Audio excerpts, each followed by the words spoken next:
Hey guys, സ്വാഗതം എന്റെ പുതിയ വ്ലോഗിലേക്ക്. ഇന്ന് നമ്മൾ എത്തിയിരിക്കുന്നത് ഭൂമിയിലെ സ്വർഗം എന്ന് വിശേഷിപ്പിക്കാവുന്ന ഒരു സ്ഥലത്താണ്. അതെ, നിങ്ങൾ ഊഹിച്ചത് ശരിയാണ്. നമ്മളിപ്പോൾ ജമ്മു കാശ്മീരിലെ മനോഹരമായ പഹൽഗാമിലാണ്. നോക്കൂ, എന്റെ ചുറ്റും ഈ കാഴ്ചകൾ. പൂർണ്ണമായും മഞ്ഞിൽ മൂടി നിൽക്കുന്ന പൈൻ മരങ്ങൾ, അതിമനോഹരമായ താഴ്വരകൾ, ചെറിയ മരവീടുകൾ. ഒരു കാർഡ്ബോർഡ് ചിത്രത്തിൽ കാണുന്നത് പോലെ മനോഹരമാണ് ഇവിടം. സത്യം പറഞ്ഞാൽ ക്യാമറയിൽ പകർത്തുന്നതിലും എത്രയോ ഇരട്ടി ഭംഗിയാണ് നേരിട്ട് കാണുമ്പോൾ.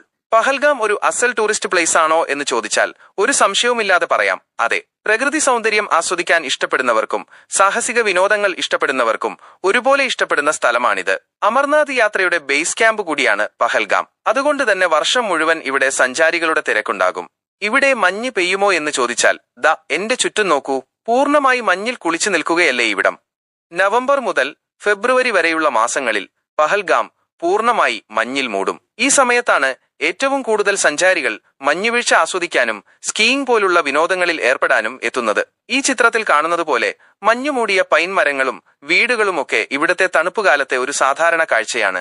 ശരിക്കും പറഞ്ഞാൽ ഈ തണുപ്പും ഈ പ്രകൃതി സൗന്ദര്യവും ഒരു മാന്ത്രിക ലോകത്ത് എത്തിയ പ്രതീതിയാണ് നൽകുന്നത്. മലനിരകളിലൂടെയുള്ള ട്രെക്കിംഗ്, ലിഡ്ഡർ നദിയിലെ റാഫ്റ്റിംഗ്, കുതിരസവാരി എന്നിങ്ങനെ ഒരുപാട് കാര്യങ്ങൾ ഇവിടെ ചെയ്യാനുണ്ട്. ഓരോ നിമിഷവും ഇവിടെ നമുക്ക് പ്രകൃതിയെ അറിഞ്ഞ് ആസ്വദിച്ച് മുന്നോട്ടു പോകാം. എന്റെ ജീവിതത്തിൽ കണ്ടിട്ടുള്ളതിൽ വെച്ച് ഏറ്റവും മനോഹരമായ സ്ഥലങ്ങളിൽ ഒന്നാണ് പഹൽഗാം. നിങ്ങളും ഒരു തവണയെങ്കിലും ഇവിടം സന്ദർശിക്കണം. അവിസ്മരണീയമായ ഒരു യാത്രാനുഭവമായിരിക്കും അത്. അപ്പോൾ പഹൽഗാമിൽ നിന്നുള്ള എന്റെ ഈ വ്ലോഗ് നിങ്ങൾക്ക് ഇഷ്ടമായി എന്ന് കരുതുന്നു. അടുത്ത വ്ലോഗുമായി വീണ്ടും കാണാം. അതുവരെ ടേക്ക് കെയർ. Bye bye.